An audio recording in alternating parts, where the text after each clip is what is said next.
नमस्कार दोस्तों, अगर आप भी लखनऊ सुपर जॉयंट्स और पंजाब किंग्स के बीच खेले गए आईपीएल 2025 के 13वें महामुकाबले को देखने के बाद खुश है तो हमारी इस वीडियो को एक लाइक जरूर कीजिएगा दोस्तों।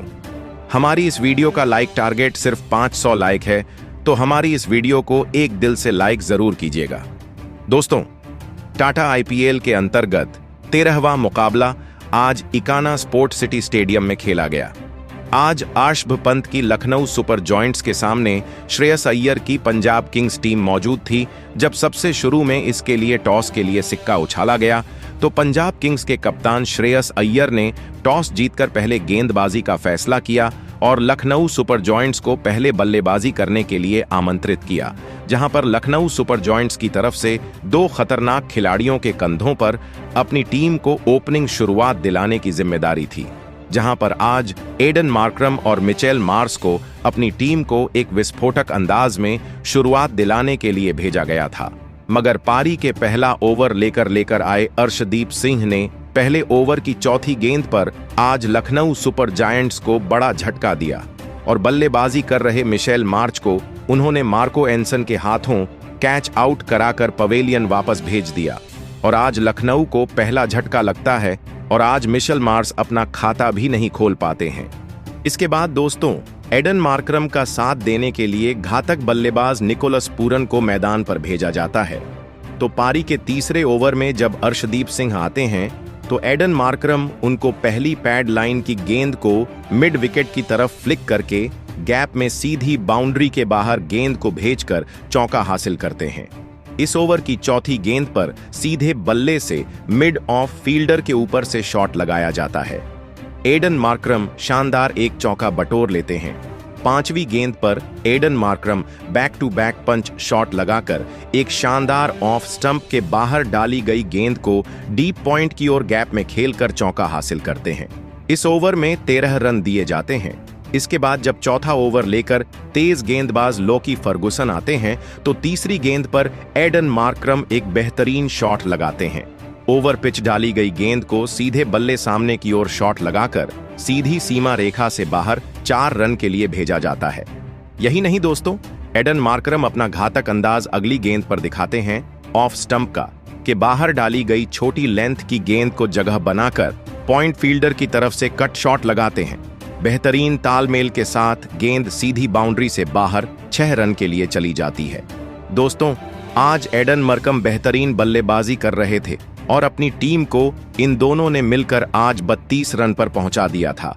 मगर इसके बाद लोकी फर्गुसन 5वीं गेंद पर एक शानदार गेंद करते हैं। एडन मार्क्रम के अंदरूनी किनारा लेकर गेंद सीधी स्टंप से टकराई और एडन मार्क्रम क्लीन बोल्ड हो जाते हैं और 28 रन बनाकर वह आज पवेलियन चले जाते हैं। इसके बाद बल्लेबाजी करने के लिए और निकोलस पूरन का साथ देने के लिए कप्तान ऋषभ पंत मैदान पर आते हैं। दोस्तों, फिर पारी के 5वें ओवर में स्पिनर गेंदबाज ग्लेन मैक्सवेल आज टीम को तगड़ा झटका देते हैं और बल्लेबाजी करने आए ऋषभ पंत को युजवेंद्र चहल के हाथों कैच आउट कराकर पवेलियन चलता करते हैं। ऋषभ पंत आज महज 2 रन बनाकर आउट हो गए। इसके बाद बल्लेबाजी करने के लिए आयुष बदौनी को मैदान पर भेजा गया और अपनी टीम का बेहतरीन साथ देते हुए पावर प्ले समाप्त होने तक इन दोनों ने टीम को 3 विकेट को नुकसान पर 39 तक पहुंचाया था। जब 7वां ओवर लेकर ग्लेन मैक्सवेल आते हैं तो निकोलस पूरन उनको चौथी गेंद पर पेडल करते हुए फाइन लेग की तरफ चौका हासिल करते हैं, जबकि 5वीं गेंद पर पुल शॉट लगाते हैं। लेंथ में छोटी डाली गेंद को मिड विकेट की दिशा में पुल शॉट लगाकर एक चौका हासिल किया जाता है और 7वें ओवर में 10 रन दिए जाते हैं। 8वें ओवर में तेज गेंदबाज मार्को एंसन को गेंदबाजी थमाई जाती है तो आयुष बदौनी दूसरी शॉर्ट पिच गेंद को मिड विकेट की तरफ पुल शॉट लगाकर आसमानी 6 लगा देते हैं। दोस्तों, इसके बाद जब 10वां ओवर लेकर स्पिनर गेंदबाज युजवेंद्र चहल आते हैं तो निकोलस पूरन एक अपना खतरनाक अंदाज दिखाना शुरू कर देते हैं। यहां पर निकोलस पूरन ने पहली ऑफ स्टंप के बाहर डाली गई गेंद को कवर और पॉइंट फील्डर की तरफ शॉट खेलकर एक शानदार चौका लगा। इस ओवर की तीसरी गेंद पर बेहतरीन स्क्वायर ड्राइव लगाई जाती है। नतीजा बाउंड्री के रूप में चौके के रूप में मिलता है। इस ओवर की चौथी गेंद पर तो निकोलस पूरन गजब का शॉट लगाते हैं और महज अपनी टाइमिंग के साथ लॉफ्ट करके गेंद को सीधी सीमा रेखा से बाहर 6 रन के लिए भेज देते हैं। 10वें ओवर में 15 रन के साथ टीम आज 3 विकेट खोकर 66 रन बना चुकी थी और निकोलस पूरन और आयुष बदौनी की जोड़ी बेहतरीन बल्लेबाजी करके अपनी टीम की वापसी करा चुकी थी। यह देखकर तो स्वयं पंजाब के कप्तान श्रेयस अय्यर के चेहरे पर भी परेशानी की लकीर साफ दिखाई दे रही थी और आज उनके गेंदबाज कुछ कर नहीं पा रहे थे। खामियाजा 11वीं ओवर में भुगतना पड़ता है। मार्कस स्टोइनिस गेंदबाजी करने आते हैं तो निकोलस पूरन उनको 5वीं गेंद पर काफी लेट थर्ड मैन की तरफ से निकालकर सीधी सीमा रेखा से बाहर 6 के लिए गेंद को भेजते हैं। इस ओवर की अंतिम गेंद पर तो निकोलस पूरन एक अच्छा कट शॉट लगाते हैं, लेंथ में डाली गई छोटी गेंद को पॉइंट की ओर कट करके एक चौका हासिल कर लेते हैं और अपनी टीम के लिए एक बेहतरीन पारी खेल लेते हैं। अपनी टीम को मिलकर इन दोनों ने 84 रन तक पहुंचा दिया था, मगर 12वें ओवर में युजवेंद्र चहल आते हैं और खतरनाक दिखने वाले निकोलस पूरन को लॉन्ग ऑफ की तरफ ग्लेन मैक्सवेल के हाथों कैच आउट करा देते हैं। आज निकोलस पूरन सिर्फ 44 रन बनाकर पवेलियन चले जाते हैं। इसके बाद आयु बदौनी का साथ देने के लिए डेविड मिलर आते हैं और पारी के 13वें ओवर में लॉकी फर्गुसन को आयुष बदौनी 6वीं गेंद पर गजब का टाइमिंग के साथ लॉफ्ट करके 6 लगा देते हैं। इस प्रकार 13 ओवर में 4 विकेट खोकर टीम 101 रन पूरे कर लेती है। इसके बाद जब 14वें ओवर में चहल आते हैं तो डेविड मिलर उनको चौथी गेंद पर शानदार कवर्स की ओर ड्राइव करके अपने लिए 4 रन बटोर लेते हैं और 15वें ओवर में तो ग्लेन मैक्सवेल को डेविड मिलर पहली गेंद पर सबसे पहले मिड विकेट की तरह पुल शॉट लगाकर एक चौका हासिल करते हैं। अपनी टीम के लिए 4 रन जोड़ते हैं और तीसरी गेंद पर मैक्सवेल को डेविड मिलर एक खतरनाक छोटी लेंथ में डाली गई गेंद को मिड विकेट की तरफ पुल शॉट लगाकर एक और चौका हासिल करते हैं और 15 ओवर में टीम आज 4 विकेट खोकर बेहतरीन 117 रन बना चुकी थी। भले ही विकेट गिर गए थे, मगर एक तरफ से डेविड मिलर एक बेहतरीन बल्लेबाजी करके अपनी टीम को आगे ले जा रहे थे कि 17वें ओवर में मार्क एंसन आकर डेविड मिलर को विकेटकीपर प्रभसिमरण सिंह के हाथों कैच आउट करा देते हैं और आज महज 19 रन बनाकर डेविड मिलर आउट हो जाते हैं। इसके बाद बल्लेबाजी करने के लिए अब्दुल समद आते हैं, मगर आते ही लग रहा था जैसे कि ड्रेसिंग रूम से ही वह सेट होकर आए हैं। उन्होंने इस ओवर की अंतिम गेंद पर गगनचुंबी 6 ऑफ स्टंप के बाहर डाली गई गेंद पर डीप कवर्स की ओर शॉट लगाकर लगा दिया। 17वें ओवर में युजवेंद्र चहल को आयुष बदौनी तीसरी गेंद पर सीधे बल्ले सामने की ओर शॉट लगाकर स्टैंड्स में गेंद को 6 रन के लिए भेज देते हैं, जबकि फिर 18वें ओवर में अर्शदीप सिंह को आयुष बदौनी और अब्दुल समद मिलकर एक घातक अंदाज दिखाते हैं। सबसे पहले गेंद पर तो आयुष बदौनी एक खूबसूरत शॉट लगाते हैं, ऑफ स्टंप के बाहर डाली गई छोटी लेंथ की गेंद को जगह बनाकर कट शॉट खेलकर चौका हासिल करते हैं। फिर तीसरी गेंद पर अब्दुल समद आते हैं, अर्शदीप सिंह को मिड विकेट की ओर शॉट लगाकर गगनचुंबी 6 लगा देते हैं। इसके बाद इसी ओवर की चौथी गेंद पर अब्दुल समद ऑफ स्टंप के बाहर डाली गई फुल टॉस गेंद को फाइन लेग की तरफ कट शॉट खेलकर एक चौका बटोरते हैं। फिर 5वीं गेंद पर गैप में गेंद को डीप पॉइंट और एक्स्ट्रा कवर्स के फील्डर्स के बीच से चौके के लिए भेज देते हैं। इस ओवर में बेहतरीन 20 रन हासिल करके 18 ओवर में 156 टीम पूरे कर चुकी थी। आयुष बदौनी और अब्दुल समद ने बेहतरीन अपनी 47 रन की साझेदारी कर ली थी और अपनी टीम को बेहतरीन 166 तक पहुंचा दिया था, मगर अब अर्शदीप सिंह आकर 20वें ओवर की दूसरी गेंद पर ग्लेन मैक्सवेल के हाथों आयुष बदौनी को कैच आउट कर देते हैं। 41 रन बनाकर आज आयुष बदौनी पवेलियन चले जाते हैं।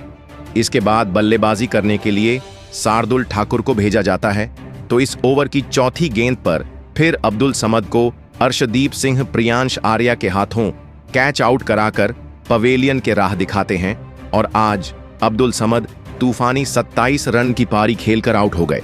इसके बाद यह टीम निर्धारित 20 ओवर में 7 विकेट खोकर 100 रन बना पाती है और 172 रन का एक बेहतरीन स्कोर चेज करने के लिए पंजाब किंग्स को दिया जाता है। उसके बाद लखनऊ से मिले 172 रनों के एक विशाल लक्ष्य का पीछा करने पंजाब के दो दिग्गज ओपनर बल्लेबाज मैदान में उतरे।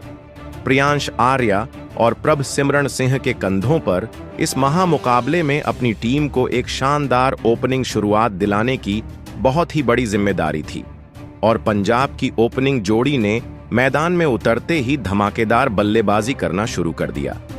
पारी के पहले ही ओवर में प्रभ सिमरण सिंह ने एक चौका और गजब का छक्का लगाकर अपना खाता खोला था। प्रभ सिमरण सिंह इस मुकाबले में लाजवाब फॉर्म में नजर आ रहे थे। तो दोनों ने मिलाकर अपनी टीम के लिए 26 रनों की साझेदारी पूरी कर ली थी, मगर इसी ओवर की 5वीं गेंद पर दिग्विजय सिंह प्रियांश आर्या को शार्दुल ठाकुर के हाथों कैच आउट कराते हैं और 8 रन बनाकर प्रियांश आर्या पवेलियन चले जाते हैं। इसके बाद बल्लेबाजी करने के लिए कप्तान श्रेयस अय्यर मैदान पर आते हैं, लेकिन एक छोर पर सेट हो चुके प्रभ सिमरण सिंह रुकने का नाम नहीं ले रहे थे और लखनऊ की गेंदबाजी पर लगातार बड़े शॉट खेल रहे थे। प्रभ सिमरण सिंह लखनऊ की गेंदबाजी के लिए एक बड़ा खतरा साबित हो रहे थे। पारी का छठा ओवर डालने आए लखनऊ के सबसे अनुभवी स्पिन गेंदबाज रवि बिश्नोई को प्रभ सिमरण सिंह ने 2 चौके और एक शानदार छक्का लगा दिया था। अपने कप्तान के साथ मिलकर प्रभ सिमरण सिंह ने फिर एक बार एक और साझेदारी अपनी टीम के लिए बनाना शुरू कर दिया था। पूरी लखनऊ की गेंदबाजी प्रभ सिमरण सिंह की यह धमाकेदार बल्लेबाजी देखकर हैरान थी, तो वहीं कप्तान श्रेयस अय्यर भी प्रभ सिमरण सिंह का बखूबी साथ निभा रहे थे और फिर इसी बीच प्रभ सिमरण सिंह और श्रेयस अय्यर की भी अर्धशतकीय साझेदारी पूरी हो गई। प्रभ सिमरण सिंह और कप्तान श्रेयस अय्यर की इस साझेदारी ने लखनऊ के कप्तान ऋषभ पंत के पसीने छुड़ा दिए थे। दबाव पूरी तरह लखनऊ की गेंदबाजी पर साफ दिख रहा था और फिर इसी बीच गजब की बल्लेबाजी कर रहे प्रभ सिमरण सिंह ने अपना इसी बीच धमाकेदार अर्धशतक पूरा कर लिया। कोई भी लखनऊ का गेंदबाज प्रभ सिमरण सिंह को इस मुकाबले में रोक ही नहीं पा रहा था। प्रभ सिमरण सिंह और कप्तान श्रेयस अय्यर ने मिलकर अब अपनी टीम को 110 रनों पर पहुंचा दिया था, लेकिन तभी पारी का 11वां ओवर डालने आए दिग्विजय सिंह के इस बड़े विकेट के गिरने की वजह से लखनऊ की टीम को इस मुकाबले में वापसी करने का एक बढ़िया मौका मिल चुका था। लेकिन अब बल्लेबाजी के लिए नेहाल वडेरा को भेजा गया, लेकिन लखनऊ की गेंदबाजी इस मुकाबले में कमजोर दिख रही थी। पंजाब की बल्लेबाजी इस मुकाबले में किसी भी लखनऊ के गेंदबाज को ज्यादा देर तक सेट होने ही नहीं दे रही थी। कप्तान श्रेयस अय्यर की अनुभवी पारी ने लखनऊ की गेंदबाजी को इस मुकाबले में वापसी करने का कोई भी मौका नहीं दिया था, तो वही बल्लेबाजी पर आए नेहाल वडेरा ने भी अपने हाथ खोलना शुरू कर दिया था। नेहाल वडेरा ने पारी के 14वें ओवर में गेंदबाजी पर आए रवि बिश्नोई को उनकी इस ओवर में एक चौका और 2 शानदार छक्का लगा दिए थे, तो वहीं उनके साथ बल्लेबाजी कर रहे कप्तान श्रेयस अय्यर को भी कोई भी लखनऊ का गेंदबाज रोक नहीं पा रहा था। मुकाबला अब लखनऊ के हाथ से निकलने लगा था। रिक्वायर्ड रन रेट का दबाव न होने की वजह से लखनऊ के खिलाफ पंजाब के यह दोनों ही बल्लेबाज आसानी से रन बनाते जा रहे थे। लखनऊ के गेंदबाजों से उनके कप्तान ऋषभ पंत बहुत ही ज्यादा निराश दिख रहे थे, क्योंकि पंजाब के विकेट निकालने में लखनऊ की गेंदबाजी पूरी तरह नाकामयाब हो चुकी थी। और फिर पारी के 16वें ओवर में तो गेंदबाजी पर आए शार्दुल ठाकुर के खिलाफ नेहाल वडेरा ने लाजवाब बल्लेबाजी करके दिखाई और इस ओवर में नेहाल वडेरा ने शार्दुल ठाकुर को एक चौका और 2 लगातार गजब के छक्के लगा दिए थे और फिर पारी के 17वें ओवर में अपने अर्धशतक से केवल 4 ही रन दूर खड़े पंजाब के कप्तान श्रेयस अय्यर ने एक गजब का छक्का लगाते हुए अपना इस मुकाबले का एक लाजवाब अर्धशतक पूरा कर लिया। तो वहीं इसी के साथ पंजाब की टीम ने 8 विकेट से लखनऊ की टीम को इस रोमांचक मुकाबले में मात देकर इतिहास रच दिया। दोस्तों, पंजाब की टीम ने लखनऊ की इस खतरनाक गेंदबाजी के सामने लाजवाब बल्लेबाजी करके दिखाई और इस पूरे मुकाबले में लखनऊ की गेंदबाजी को बैकफुट पर रखा। लेकिन दोस्तों, पंजाब की इस रोमांचक जीत के पीछे उनके नौजवान ओपनर बल्लेबाज प्रभ सिमरण सिंह का बहुत ही बड़ा हाथ रहा। प्रभ सिमरण सिंह ने इस मुकाबले में केवल 34 गेंदों में 9 चौके और 3 शानदार छक्का लगाते हुए 69 रनों की एक अद्भुत पारी खेली और इसी के चलते लखनऊ की टीम को पंजाब की टीम इस महामुकाबले में हरा पाई। तो दोस्तों, आप नौजवान प्रभ सिमरण सिंह की इस अद्भुत मैच जिताने वाली पारी के लिए उन्हें 10 में से कितने अंक देना चाहेंगे? आप अपनी राय नीचे कमेंट में देना बिल्कुल भी ना भूलें। धन्यवाद।